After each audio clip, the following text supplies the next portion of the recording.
Good morning. Welcome to another episode of the Neoliberal Round podcast.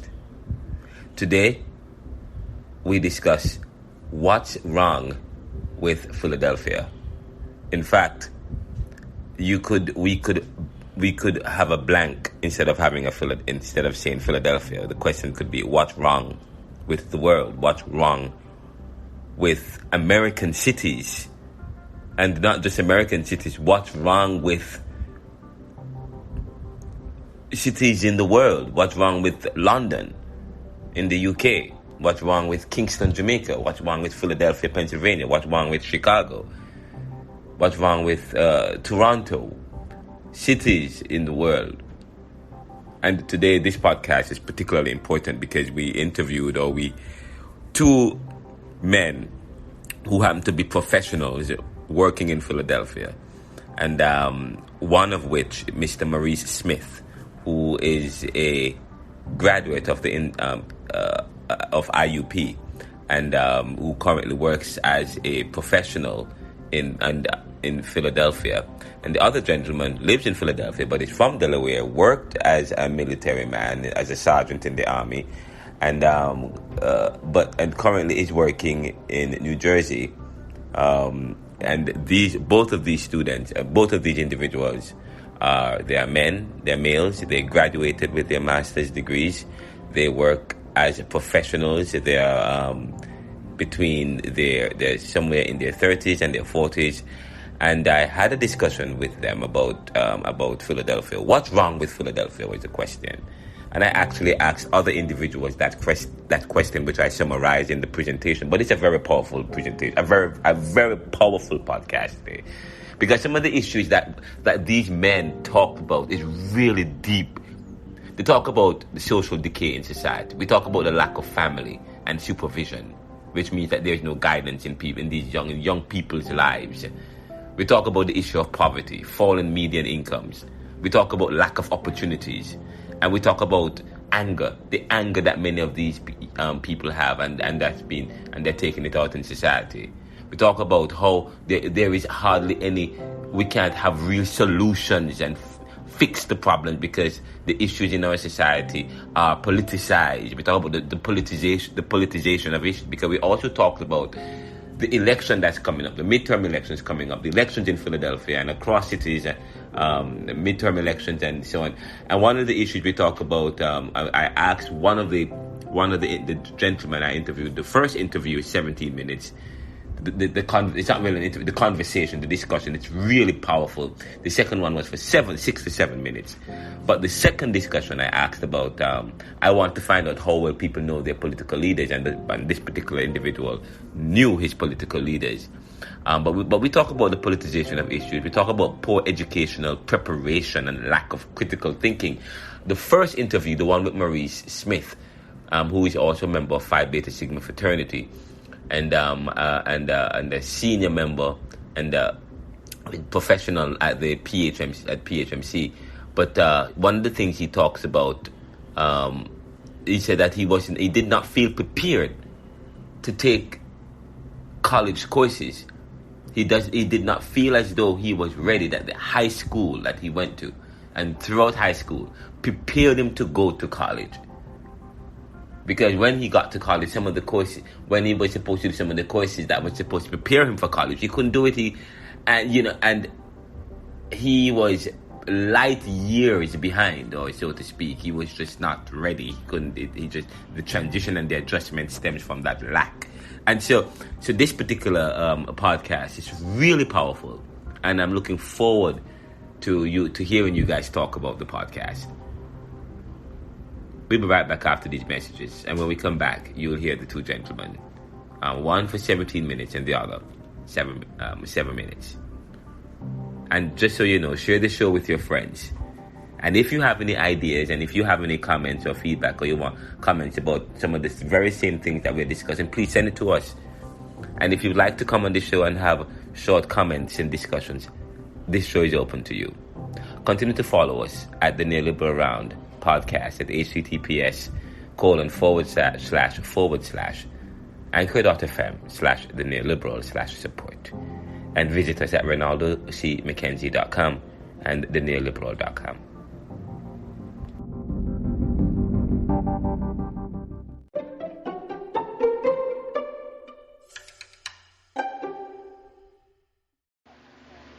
So I was talking to somebody about Philadelphia some time ago, 24-year-old young man, and I think I said this to in the interview with David Fair, because he's the deputy chief at Turning Point for Children, and we talked about Philadelphia, and but I had a young man, and I had a conversation with a young man abruptly, who I saw on the street. I said, "What do you think is wrong with Philadelphia?" And he said, "I don't know. I mean, violence." So after, no, that's fine. Well, you should have told me. I know, but this is good though. I like this. This is fine. This is okay. But this is you can have those conversations. But for real though, the young man said to me, gun violence in Philadelphia, and that seems to be the problem everywhere. And you were saying, just gun violence. What you have to say? What do you think? What are some of the other problems? For him, it's violence. I think it's lack of opportunity, and I think that people are just lazy. I think they don't want to work. They want everything to come easy, and that's not how the world works. You have to work hard for things that you want to achieve and get in life. And people just want the easy way out. They want to rob, steal, and kill. What do you attribute to this? Well, I mean, Ronaldo, stop. Oh my God! You should not have told me. No, but what do you attribute to it, though? Okay, I'm not recording. It's paused. But what do you attribute to this, though? A lack of parenting, a lack of self-discipline, and a lack of parental supervision, a lack of people, older individuals in these kids' lives who care enough to show them the right way, who care enough to lead them in the right directions. Wow. You really need that. Although and then they need opportunities too. Yes. You know what I mean? They need opportunities to be able to make money, to be able to explore and do things of their interest. They take away music programs in school. Yeah. They take away gyms in school. They take away everything fun and physically challenging to the child. What I mean? They take these things away because they say there's no funding. David Fair said that in the 1980s, at first, the federal government was not as involved. And that was powerful. The federal government was not as involved in funding.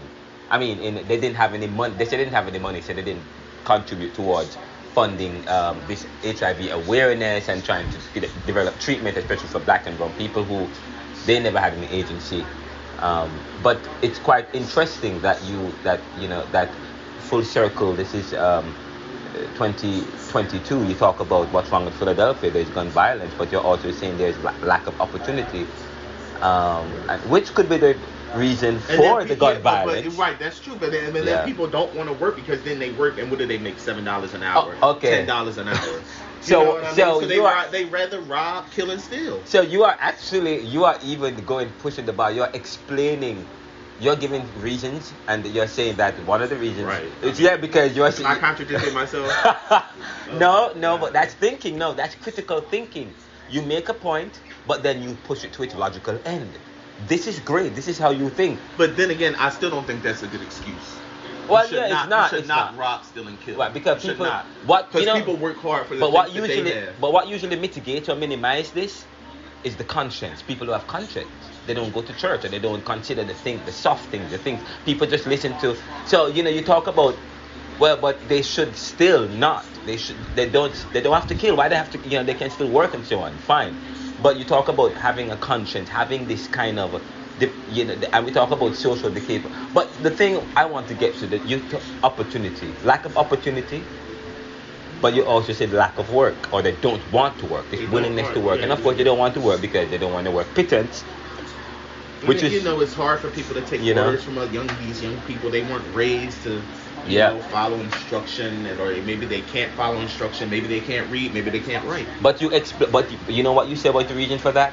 You gave one ultimate reason with the thread, which goes back to the 24-year-old young man who I spoke with some time ago. He said the same thing. Mm-hmm. He said there's gun violence, but I said, what do you think is? What do you think is causing this kind of flare-up in gun violence and so on and so forth, this kind of, increase and so on, spike? And you alluded to what he said, and I didn't even tell you what he said. Because you said lack of opportunity, no opportunities available. and if there are opportunities, they're not paying them enough, and so they don't want to work. But you also said that, but that should not be a reason for them to want to commit to kill. And I say to you, then there is the conscience now. The conscience would step in to help to develop and prevent people from doing it. But people aren't even going to church anymore. Yeah. People aren't even, or spiritual stuff, or inspiring stuff. People don't have time for that now. Especially the young people today.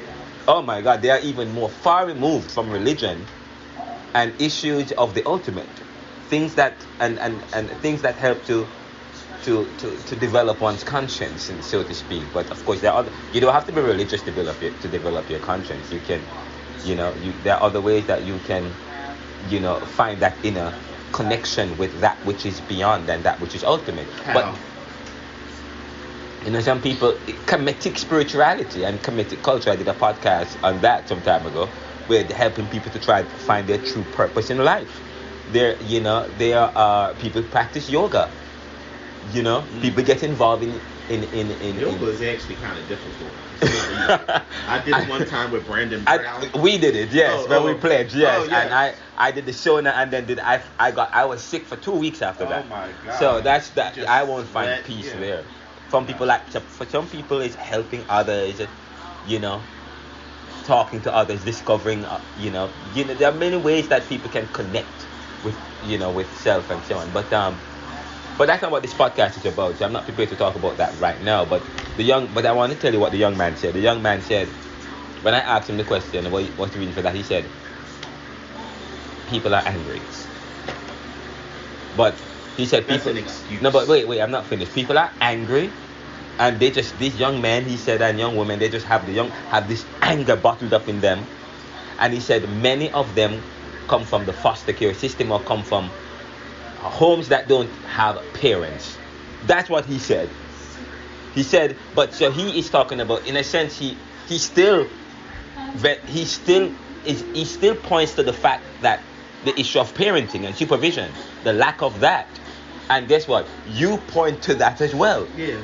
Oh, but my parents were really involved in my life. Parents wouldn't have allowed me. I would have gotten in a lot of trouble. Yes. You know what I mean? If I was to do some of these things. But then again, I don't know. Maybe some of these parents are scared of their kids, or maybe some of these parents encourage these, because some of these parents are young and their mindsets aren't really fully developed themselves, because they had a lack of discipline and a lack of parental supervision themselves. Yeah. You know what I mean? So it just filters down generation after generation after generation. And perhaps in some cases, maybe these parents are encouraging them.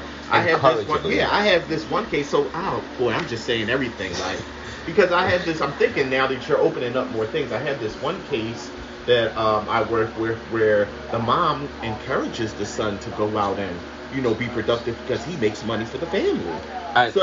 Yes. And what do you do in cases like that? Yeah. Poverty, you say lack of opportunity. He's not very good at it because he's constantly getting arrested. People are forced to do things in order to live a particular life, because what you have said is a conundrum. What you have said is so complex. So these are complex issues, and they're all tied. And that's why I said to you, the problem of society is multifaceted, and we have to take a multifaceted approach. One that is real, one that don't blame guns. Like I said, people are spending all this money creating gun reform policies when they should be spending a lot of time dealing with the social decay, dealing with the parental lack, How do you deal with the social decay? First of all, we have to deal with the issue of poverty, right, and falling median incomes.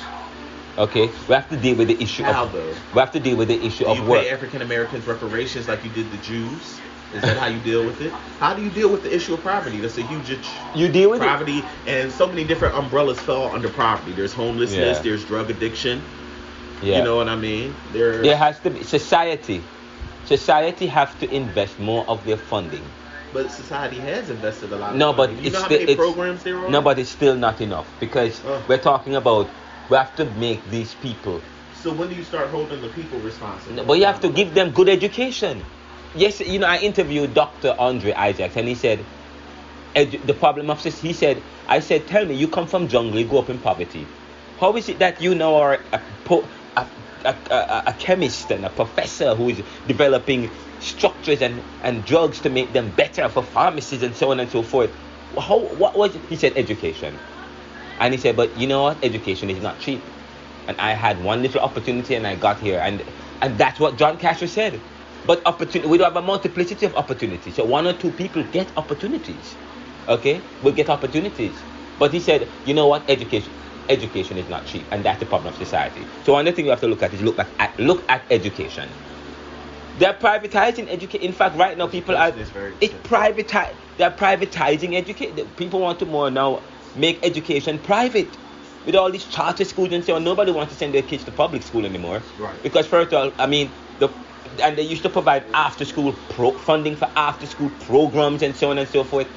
You know, the kids. That's what's lacking. You know, it's you have to invest in their. You have to look at poverty is multifaceted. Part of so we have to look at people's the educational issue, the educational piece. Okay. And help critical thinking. People don't even have critical thinking. You know what Dr. Andre said to me? The reason why people are suspicious of the science behind COVID and so on and so forth is because people lack science literacy. He said communication is important in science. The science education, and especially in African American communities, science education is diluted. And if they do engage in those careers, it's through medicine. Yeah, what you speak to is, you know, I have a little bit of experience with what you speak to. And that is, and by the way, yes, and we're talking with a specialist here, guys. Oh. Someone who is anthropologically involved in helping people. So you speak to sciences and, you know, different careers that'll lead people out of poverty and everything. And you know, I am a social work, you know, specialist or whatever you want to call it. Not specialist, but that's my profession. It's what I went to school for. It's what I excelled in. Mm-hmm. This was not my first choice for my major in college. You know, my first choice was a degree that I would come out and make a substantial amount of money. You know, you don't do social services. There's no money in social services. And just so you know, Mr. Maurice Smith Extraordinaire is my fraternity brother here, line brother, and he is a specialist, very experienced, and he's a graduate of, you know, the HBCU. It's not a HBCU. What is that you were? You did not? I graduated from Indiana University of Pennsylvania. Okay, yes. It's not an HBCU. And you did a master's in... Yes, and I have a master's from Springfield College in Boston, Massachusetts. Okay, so you have two masters? No. Well, you have what was your master's in? Organizational leadership and management. Okay, and your bachelor's? Sociology. Okay, and you have worked how many years in dealing with behavioral health and child youth, and you know this guy has worked years working to uplift people's lives. So you have experience and you have a background, and you can actually speak on the topics dealing with issues of parenting, issues that's going on in communities, work with population that's below the poverty line and the middle of the poverty line. And but back to my point, yes. But social services was not my first choice for my major in college. It was actually management information systems, which deals a lot with computers and computer programming and, you know, everything in that area of computers. But the math that you had to take to that was required to be a major in that, you know, department was extensive, and I just did not have the prior knowledge, you know, from my public school upbringing to be able to successfully complete the program. So that's when I left and I went to social services. But I took a significant salary, you know, cut when I did that, like when I decided to make that move, because there is no money in social services, which, you know, then again leads back to our original point. And actually, we're going to have a program with, hopefully, I want to speak with a number of social workers, actually, yourself included, and people who are involved in social work or social or case management or behavioral health and so on and so forth, those kind of services.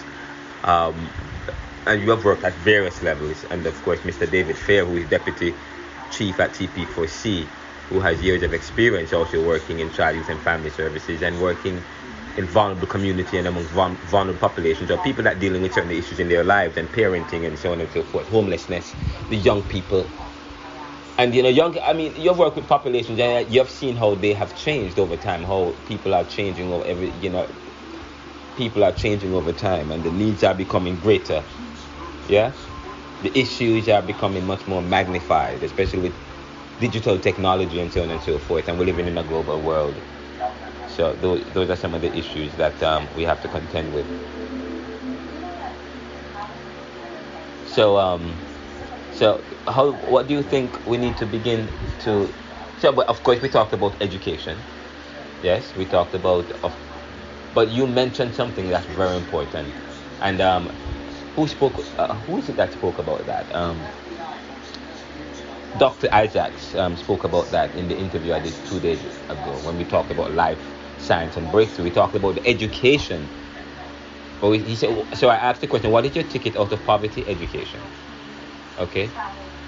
Yet education is not cheap, and that's a problem for society. You just mentioned education just now.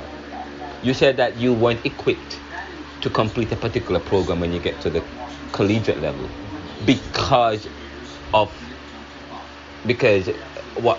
doing at the secondary level you weren't provided with the kind of skills or the necessary knowledge to be able to take some of those college courses. So the education piece, and you went to a public school, yes? Yeah. So when we talk about, there we go again, education. Education and how we teach. How we teach. I always say, for me, it's critical thinking. We need to develop people's critical thinking skills. We shouldn't be thinking for people. We should be developing critical thinking, which is part of education again. There's so much to distill. There's so much to decipher here. This is the Neoliberal Realm Podcast.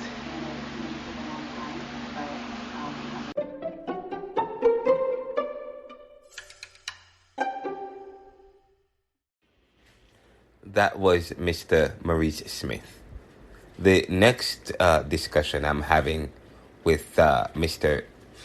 Randolph Travis, and that was for 6 to 7 minutes. Here is Mr. Travis.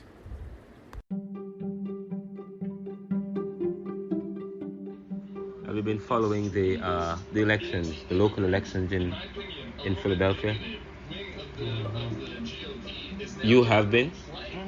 Who do you think is gonna win? Who are the candidates? Who do you think are gonna win? Fetterman against Oz and Fetterman against Oz. Yeah, and Shapiro against I can't think of his name. Who you want to win? I want the Democrats to win. Across the board? Yes. You think they have a good chance? They're both up by 10 points. Why do you want Democrats to win? Why do you want the Democrats to win? Because the Republican nominees are trying to take away voters' rights. That's what they are saying. Regardless who wins in future elections, they want to put who they want in. They're going to automatically just have who they want. So that's why I don't want the Republicans. Not that I wouldn't vote for Republicans, but their views and what I believe in, and just talking about being in control of some women's body. No, what's next? What about Pennsylvania? What about Philadelphia and what's going on in terms of? Now, the very local politics and stuff like that, I don't know what's going on there. What's wrong with Philadelphia? You know what's going on with Philadelphia. What's wrong with Philadelphia? The process of doing things is so tedious, and you can't get good people, and the pay sucks here. For one thing, I don't know what's going on with the government over here. So you don't think it's an issue of crime? You don't think about crime and violence as the first thing? Crime and violence is, I don't care what administration you have in here, that's a systematic issue that you're going to have to deal with, and what party doesn't make that they're going to do? What are you going to do? I'm going to stop crime. How? You gonna put in the what? You're trying to say that okay, you're gonna stop and press. So who are you helping? Well, everything. I mean, they politicize every issue.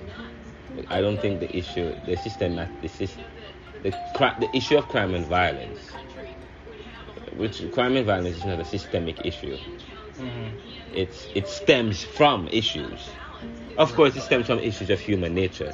If you read the scriptures, if you read biblical writings, you find some level of violence there.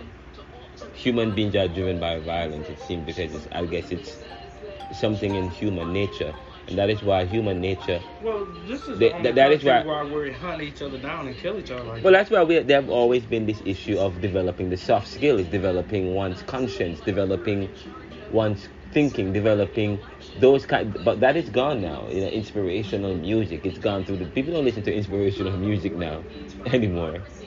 But most people I've spoken to Philadelphia, they said the issue of crime and violence stems from the issue of parenting. For them, it's lack of parenting, lack of supervision.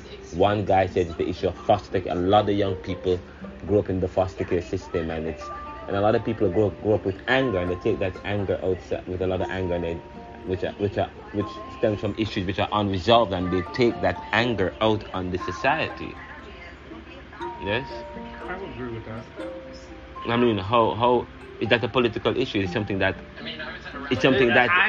this election is going to be considering. You think that as what are the political leaders supposed to be doing? The way I'm going to look at it, I'm looking at it from a macro, and in order to change those things, you have to put resources in. So when you have two people running, and one talking about cuts, one talking about getting housing, affordable housing, and getting equal pay and stuff like that, that's the only way you can change that. If people don't see no change coming their way, they don't care about nothing. You have nothing to work for. But you go generations of kids that they never seen their parents go to work. I come from a family where both my parents went to work every damn day. So I mean, how many days do you ever hear me say I ain't go to work? My sister lives in the UK, and we had a conversation with her. I was on the phone with her and my mom, and she said that same thing is happening in all over the world. It's just this issue of economic degradation, but there's this social decay, lack of parenting and supervision, and it's not just here in the US, it's just all over. But and look at how kids are growing up now, and she alluded to the fact a destruction of this family life and raising the kids.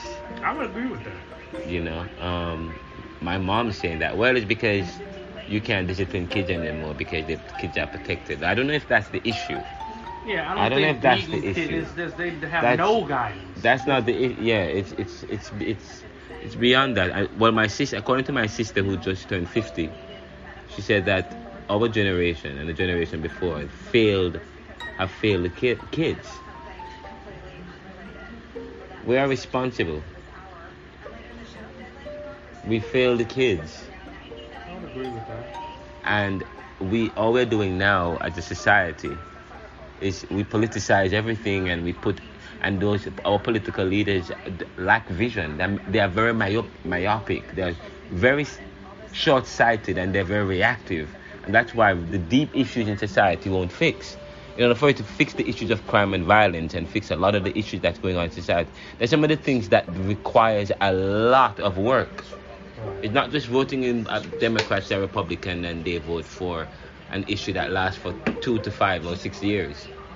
That doesn't resolve the issue. There are deep issues that in order for us to resolve, we have to get the issues of parenting. Yes, the issue of socialization. And people are so hypersensitive. It's if you make a change, people are so hypersensitive towards that. I think these are some of the issues that we have to contend with in an election year. The issue of poverty, rising poverty, the issue of low and median incomes. Those kind of issues. Young people don't want to work anymore. Schools are not putting out professionals, but babies. Okay. There's so much issues that we have to deal with. And I say to you, we need to start moving beyond the issues of race.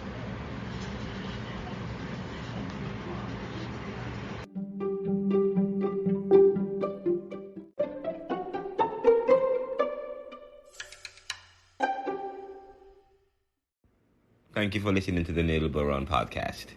Join us tomorrow. Well, today is Tuesday's podcast that we are recording Wednesday morning, very early. And then tomorrow, or later on today, which is today's Wednesday, August 10th. But later on this evening, we are going to be interviewing the bishop from a church in Philadelphia, talking about some of the work that they are doing to create change and to transform lives. The Salvation Temple Baptist Church bishop, and we will be there, and we will be having discussions, and we will have that available for you. And then, of course, we will be meeting.